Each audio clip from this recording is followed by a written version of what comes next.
이준석 대표가 JTBC랑 인터뷰했대요. 아우 세게 했네요. 자, 실패한 대통령. 당대표는 후보의 부하가 아니다. 윤핵관, 그러니까 윤석열 핵심 관계자는 여러 명이다. 그리고 페북에 쓴 피는 100기를 들었다. 윤핵관이 나를 이겼다. 이런 뜻이라고 얘기를 했다고 하네요. 네, 피가 왜 100개의 흠이지? 그치, 이렇게 깃발. 저도 맨 처음에 근데 피 보고서는 실패한 100기 대통령 들었다는 만드는데 입주하지 않겠다. 이게 정말이 세다. 센데요? 정말 세네. 이거는 막가자는 건데 저 그러면 안 돕겠다는 얘기 아니에요, 저거는? 그렇죠. 그러면은 내일 당원 게시판 난리 나겠는데? 제가 그래서 계속 말씀드리지 않았습니까? 배낭 메고 방랑할 거라고 한 달 전부터. 실제로 그러네요. 방랑하고 있네요, 지금. 아우 이거는 윤석열 후보 쪽에서는 선을 넘은 것이 아니냐라는 생각을 하겠네요. 아 지금 아니에요? 지금 김치 얘기예요? 지금 본방송 아니어가지고. 김치찌개 두 번째 매운맛이거든요. 이준석 대표가 방금 JTBC 인터뷰를 했다고 해요. 내용을 보니까 실패한 대통령 만드는데 일조하지 않겠다. 센데요. 저거. 이거 굉장히 센 발언인 것 같은데 이 네. 발언은 어떻게 해석해야 되나요? 두 가지로 해석할 수 있습니다. 네. 성공한 대통령 윤석열을 만들기 위해서 더 노력하겠다라는 것이고 그건 좋은 뜻인 거고. 네. 네. 별로 안 좋은 뜻은 네. 윤석열 후보는 실패할 것 같으니 내가 대통령 만드는데 내 힘을 쏟지 않겠다. 같은 그렇게도- 입장이신가요? 저는 정권 교체를 원합니다. 정권 교체 화이팅! 저렇게만 말하지 구체적으로 말 안 하잖아. 장교님이 약간 첫 번째 같은데 첫 번째? 난 지금 아까 네. 딱 보고 장교님 인터뷰한 줄 알았어요. 깜짝 놀랐네. 저렇게 약 올리면 재밌어요? 네. 좀 재밌긴 해요. 많이 약 올리세요? 자, 아니 약 올리는 게 아니라 본인 의사를 제가 대신 말씀드린 거 아닙니까? 제가 거짓말했습니까? 때로는 의사를 좀 감춰야 될 때도 있어요. 아, 네. 감추는 걸로 요즘 그럼. 예. 살해 위협을 많이 느껴요. 아니 내가 봤을 때는 PD님이 이거 윤석열 후보님 보내신 거 아니에요, 이거? 이거 먹고 살해 의도가 있는 것 같아요. 이거 나 먹으라고 하고. 예? 네. 이준석 대표의 발언 어떻게 해석하십니까? 저는 이게 이제 두 세력의 대립으로 봐요. 그러니까 두 세력? 예. 토대 사대부의 토고대 싸움이죠. 사대부. 예. 네. 그래서 PK와 TK를 중심으로 다음번 재선을 원하는 재선 그룹과 그다음에 수도권 그러니까 이 TK, PK의 강세 때문에 몰락하고 있는 수도권과 그 외 지역에 있는 원외 지역위원장들은 이대로 국민의힘 안 된다고 생각하거든요. 네. 거기에 대표 주자가 이준석이었고 이준석 대표가 그런 생각을 가지고 후보로 나와서 뛰었기 때문에 예상외의 인기를 끌어서 당선이 된 거 아닙니까? 뭐 20대, 30대 남성 얘기하는데 그거는 이제 초반에 로켓으로 치면 1차 추진체였던 거고 2, 3차 추진체는 어쨌든 이렇게 바꿔서 우리가 수도권에서 한번 일을 내야 된다. 뭐 거기에 이제 이 소위 말하는 그 뒤에 서울시장 선거까지 불을 붙었죠. 네. 그런데 대권을 노린 윤석열 후보 입장에서는 안전하게 가고 싶은 거고 내가 대권을 차지하고는 국민의힘이 뭐 이렇게 되든 저렇게 되든 2027년 지나면 본인이 정치할 게 아니잖아요. 네. 그러니까 이제 그런 입장에서 지금 PK, TK 그룹하고 동맹을 맺은 거죠. 그러니까 이제 완전히 다른 길을 가겠다는 선언이고 제가 한 달 전부터 계속 말씀드렸지만 대선 시작되면 배낭 메고 돌아다닐 거라고 했잖아요. 배낭 메고 돌아다니기 시작을 했고 네. 저는 이렇게 해서 이제 그 토어에 맞설 사대부 세력들을 모집하러 다니는 일들을 계속 하지 않겠나.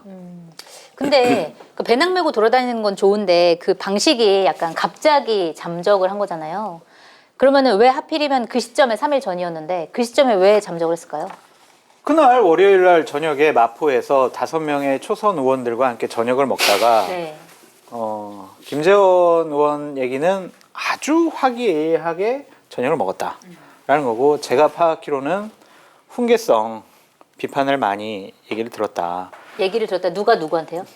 초선 의원들이 네, 이준석 이준석 대표에게 대표한테? 방송 출연 좀 그만하고 아. 말 좀 줄이고 아. 논평 성명 그런 거 하는 것 같이 말고 윤석열 후보가 해달라는 대로 좀 다 해주고 이런 식으로 압박을 좀 얘기를 했구나. 했다. 네. 그러니까 이제 열받았다가 갑자기 다른 얘기를 갑자기 들은 거죠. 이제 아까 인터뷰에서 얘기를 한 것 같은데 아니 이준석 대표가 뭐 홍보비 좀 먹으려고 그런 거 아니냐. 해먹으려고 했다. 그러한 내용에 대해서 아주 상당히 불쾌한 것 같아요. 근데 실제로 홍보비 먹으려고 했다라는 거 하는 건 제가 듣기에는 좀 상식적이지 않은 지적 같은데. 상식적이지 않은 게 뭐냐면은 모든 당의 자금은 본부장 전결이 아니에요. 네. 사무총장이 무조건 일단은 전결을 하든지 아니면은 본인이 중간에서 결제를 해야 돼요. 사무총장 때문에 바꿔달라고 해서 또 바꿔준 거 아니에요? 네, 권성동 사무총장을 바꿔줬기 때문에 그거를 이준석 대표 혼자서 홍보비를 마음껏 80억 정도 된다 하더라고요. 네. 그 돈을 마음대로 집행할 수 있다? 이건 불가능한 겁니다. 그러게요. 그 이제 제가 지난 대선에 홍보팀장을 해봤잖아요. 예산이 80억만 있는 건 아니고, 그러니까 이제 그렇게 홍보를 구체적으로 디자인하고 뿌리는데 80억이 있지만 그거 외에 현수막 디자인만 있는 게 아니라 현수막을 제작하는 것. 물론 이거 이제 당이 뭐 많은 업체들하고 끼워서 하는데 여기에 들어오느냐 마느냐. 뭐 그 다음에 이 차 만들죠, 랩핑하죠. 네. 이것도 어마어마하게 큰 이권 사업이고요. 뭐 이런 식으로 해서 많이 할 게 있기 때문에 이준석 대표의 생각 글쎄 뭐 저는 제가 어쩌다 보니까 이준석 대표 편을 자꾸 들어야 돼서 좀 불편하긴 한데 여하튼 이런 걸 좀 깔끔하게 가고 싶어 했을 것 같아요. 그리고 실제로 그런 성격이기도 하고 그래서 네. 이 돈을 어떻게 하면 효과적으로 쓸 것이냐를 고민하고 있으니까 전통적으로 이번 대선을 한번 치르고 나면 이만큼이 남아야 되는 사람들 입장에서는 불편하죠. 네. 그러니까 이준석 대표가 갖고 있는 권한에서 그런 부분을 드러내려는 작업을 했을 것이고 그런 작업이 그날 전달이 되거나 뭐 이런 과정을 통해서 아마도 화가 난 것이 아닐까라고 생각하는데 그럼 당연하죠. 추측 상상. 상상. 그렇죠. 상상. 상상은 근데 아니고요. 제가 추정. 국민의힘 핵심 관계자로부터 들은 얘기입니다. 또 누구예요? 국회관. 국회관은 또 윤핵관은 아니죠. 윤핵관 아니고 국회관. 캠프에도 있었으니까 캠프에도 그 있었지만 윤핵관이네. 핵심까지는 누구예요, 아닌 누구? 것 같아요. 그걸 여기 저 방송에 대고 어떻게 말을 해요? 나중에 끝나고 말씀드릴게요. 알겠습니다. 그리고 이준석 대표가 JTBC 인터뷰 내용 한 거를 좀 더 보면은 자 지금 대표가 이러고 있으면 이거 태업 아니냐 이렇게 이제 윤석열 후보 측이 비판을 한 거에 대해서 뭐라고 생각하냐고 물어봤더니 어떤 장단에 춤춰야 될지 모르겠다. 후보 측 관계자들이 방송에 나와서 아무것도 하지 말라고 했는데 아무것도 안 하겠다고 하니까 태업이라고 하니까 황당하다 이런 건데 사실 그 이준석 대표가 그러니까 아무것도 하지 말라라고 한 얘기들에 어쨌든 스트레스를 받아왔다는 것 같고 받았죠. 그러면 잠적한 결정적인 이유 그러니까 그거는 뭐 술자리에서 갑자기 뭐 획할 수 있지만 그동안 쌓여온 게 있을 거 아니에요. 쌓여왔죠. 뭐 어떤 것들이 좀 쌓여왔다고 보세요? 처음부터죠. 뭐 윤석열 후보가 입당을 했을 때부터 당 대표를 패싱하고 무시하고 기습 입당하지 않았습니까? 그랬죠. 그때부터 이게 뭐지? 당시에 같이 있던 그 당협위원장한테 얘기를 들었을 때 네. 멍해가지고 한동안 진짜 이랬다는 거예요. 그 정도로 충격받았구나. 엄청나게 충격받았다는 거예요. 근데 이준석 대표도 정치인인 게 차 안에서 버스 안에서 그거를 보고 운기조식을 하고 딱 창문이 열려서 나가면서 안녕하세요. 네 반갑습니다. 네.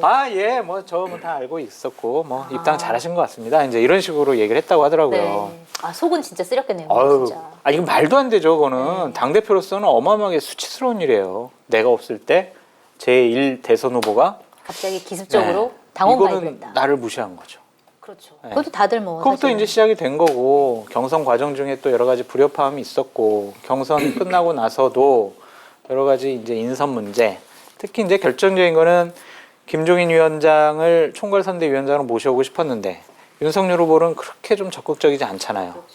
그리고 또 이수정 선대위원장, 공동선대위원장 나는 반대합니다라고 공개적으로 공식적으로 얘기했는데 보란 듯이 그냥 또 임명해 버렸잖아요. 그러게요. 나를 무시하는 거네. 그럼 내가 당 대표로서 뭘 할 수가 있지?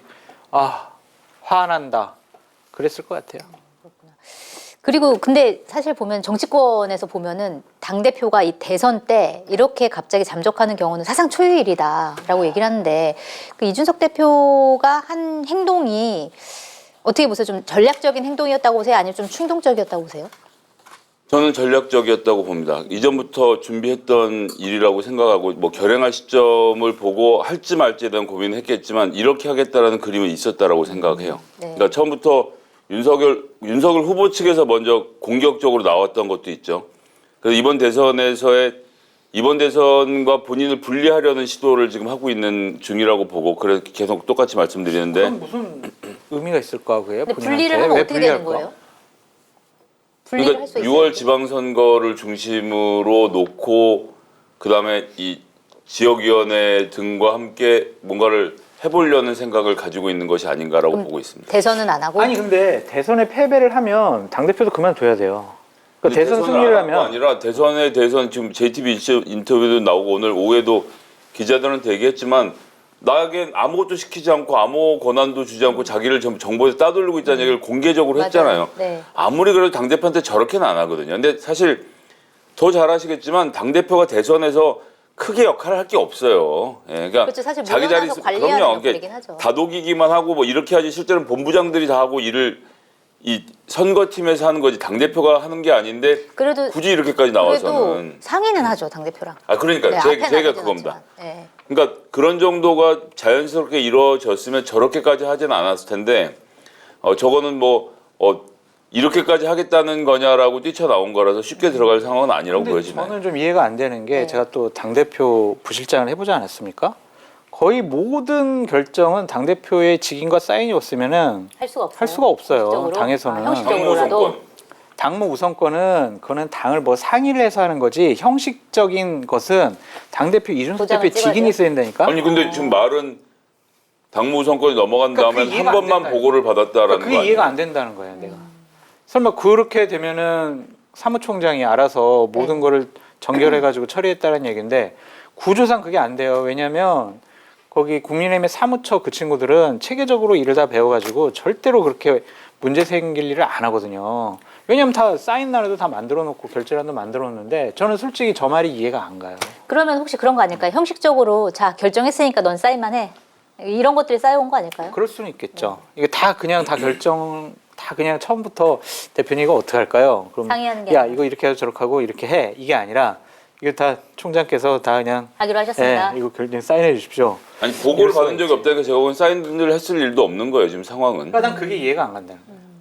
근데 저는 약간 그래서 그게 좀 이해가 안 가는 게 윤석열 후보는 왜 그러는 걸까요? 예를 들어서 6월에 이제 당원 가입할 때도 패싱했고 왜 자꾸 그렇게 패싱을 하는 거예요? 애로 보는 거죠. 제가 네. 윤석열 후보가 민주당 후보였으면은 정말 직설적으로 내가 다 화끈하게 얘기할 수 있는데 네. 그래도 야권 후보라서 수위 조절을 좀 해야 될 것 같다. 지금 고민 어느 수위까지 얘기를 해야 되는지 머릿속 고민이 눈에 자, 보이고 있습니다. 오늘 결정적인 게 하나 나오지 않았습니까? 장해찬 씨의 편지. 네.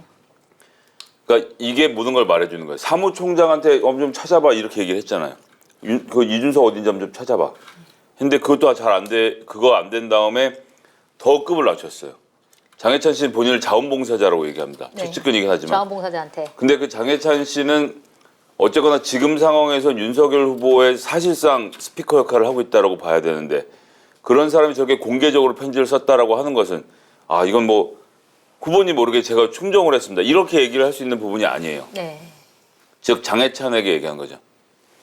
이준석 대표는 네가 좀 상대를 해라. 그리고 그 편지에다가 당장 조건 달지 말고 서울 올라와. 뭐 이런 이제 구체적인 내용들이 들어있잖아요. 네. 너 주인공 되려고 하지 마. 라는 구체적인 내용을 집어넣어서 윤석열 후보 입장에선 내가 지금 어떻게 쟤한테 가니? 갓 임관한 수사관급인 저 이준석하고 얘기를 하니 예찬아 네가 좀 그건 해봐라. 아니야. 이렇게 해서 확실하게 보여준 거예요. 난 너랑 직접 얘기할 생각이 없다라는 것을 사인을 준 것이기 때문에 뭐 이준석 대표로서는 굉장히 굴욕적이었을 것이고 그것이 이제 인터뷰로 나오는 것이 아닌가 싶어요. 근데 아니, 그 근데 어쨌든 궁금한 건 윤 잠깐만요. 후보가 왜 그러냐는 거예요. 잠깐만요. 네. 장해찬 평론가가 우리 특보께서 또 뭐 그렇게 그런 의도를 갖고 했겠습니까? 평소에 친한 준석이랑 죄송합니다. 이준석 대표랑 친한 현 동생이다 보니까 네. 충정 어린 그러한 페이스북을 쓴 거지. 그냥 너는 내가 담당할 거야. 이건 좀 너무 과한 해석이 아닌가. 아니 아무 조건 되지 말고 서울 올라오라는 얘기를 그렇게 쓸 수 있다고요? 형이니까 형 올라와 우리 같이 윤석열 대통령 만들자. 이런 식의 좀 애원조가 아니었냐라는 좀 생각이 듭니다. 근데 윤석열 후보는 진짜 일도 진심이 없는 저 눈빛. 궁예예요? 관심법도예요? 이제? 우리가 일주일에 자주 보지 않아요? 알지 그 정도는. 진짜예요. 마이크 꺼지고 난 다음에 우리 장 교수님의 실체를 알게 되면 여러분들이 참 좋아하실 텐데. 장해찬 특보님 화이팅! 대기실 풍경을 보여드리면 좋을 텐데. 알겠습니다. 윤석열 후보는 왜 그러냐면 원래 그런 스타일인 것 같아요. 스타일이. 26년 동안 검사로서 생활해 왔잖아요. 그러니까 이게 당대표와의 관계를 예를 들면 검사 대 변호사, 검사 대 피고인, 피의자 이렇게 좀 생각하시는 게 아닌가? 내가 이준석 대표가 피의자인가요? 그러니까 변호사일 수도 있고. 본심 나오잖아요. 그래서 내가 기싸움에서 밀리면 안 돼. 내가 왜? 싸움 중이구나. 네, 그렇게 생각이 좀 들어요. 안 그러면 당 대표와 대선 후보가 이렇게 싸울 일이 아니거든요. 근데 저는 기본적으로 네. 이준석 대표가 기본적으로 좀 잘못했다는 생각이 들어요. 왜요? 당 대표는 대선 후보에게 맞춰주는 게 맞아요.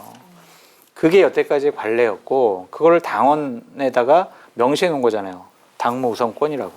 그래서 이준석 대표가 좀 자기 주장이 강한 부분은 있는데 이렇게 갈등이 심화되면 결국에 손해 보는 사람은 윤석열 후보예요.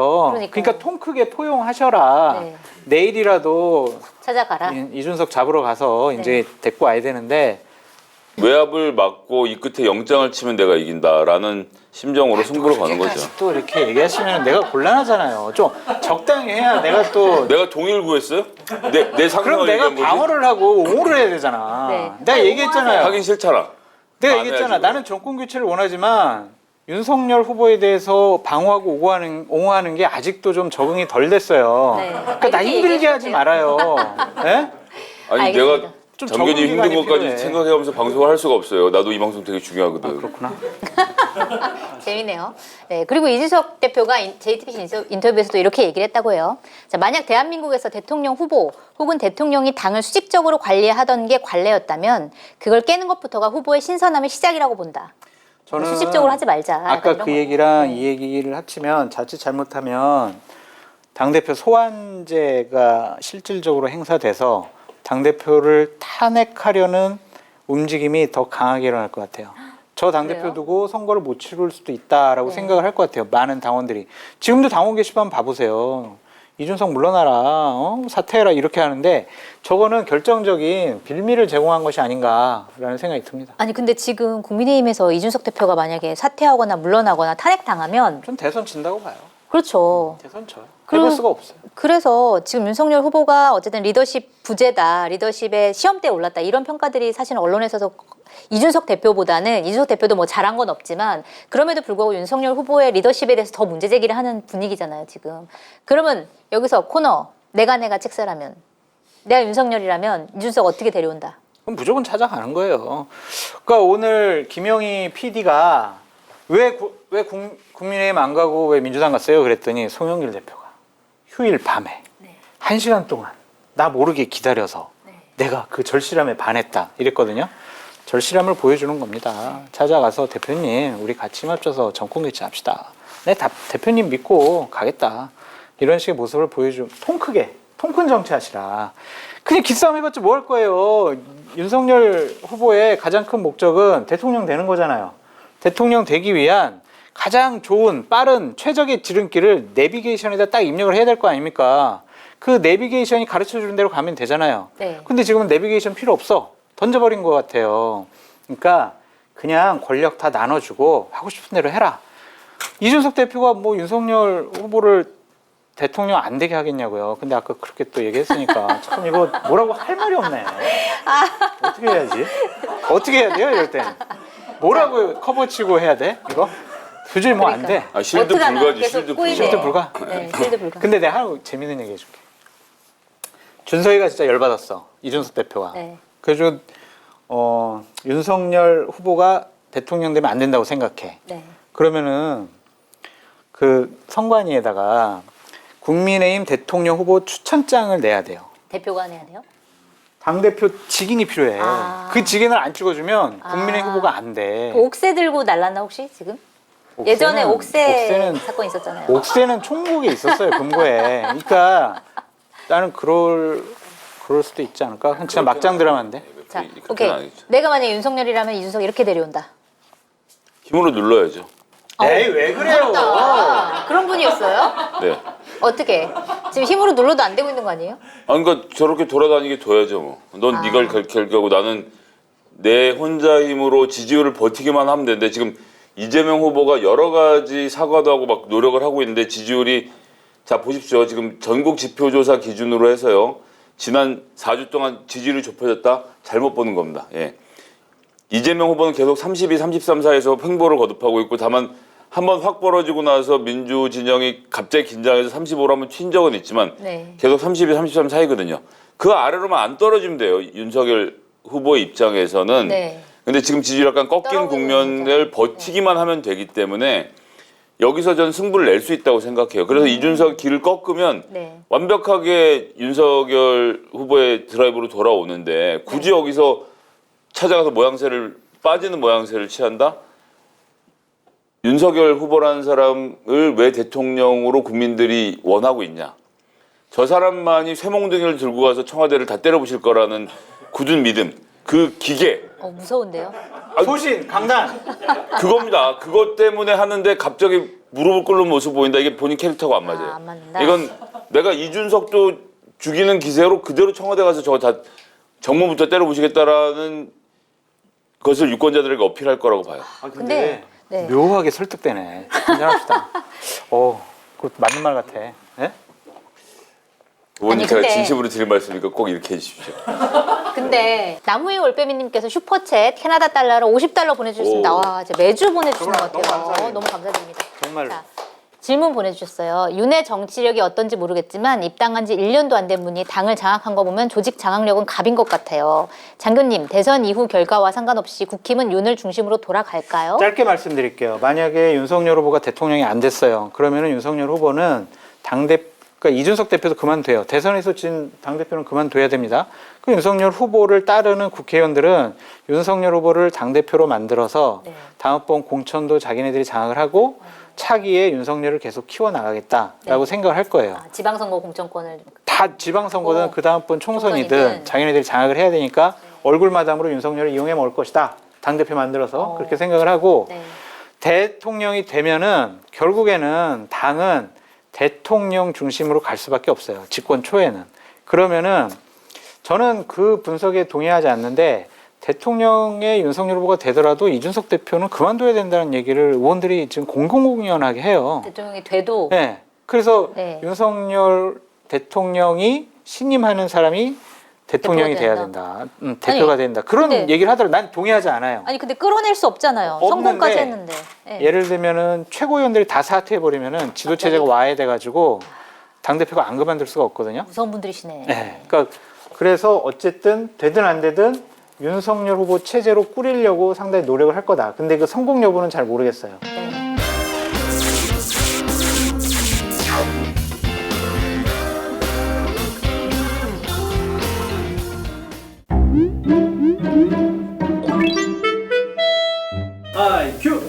네? 한겨레 TV가 쇼핑몰을 열었다고요? 마켓 단위가 잘 되면 제 출연료 올라갑니까? 대화하듯이 저랑 대화하듯이 하면 돼요. 그냥 이걸 누구랑 얘기하는 거예요? 저랑. 네. 저랑 저희 마케단이 연거 알고 계시죠? 아, 한겨레 TV가 쇼핑몰을 열었어요? 네, 저도 사실 들어가 봤습니다. 엄청 쓸만한 물건들이 많던데 저도 직접 한번 쇼핑을 해보려고요. 근데 이거 확실히 하면 제 출연료 올라가는 거죠? 네, 열심히 쓰겠습니다. 출연 올라간다는 그 믿음이 가십니까?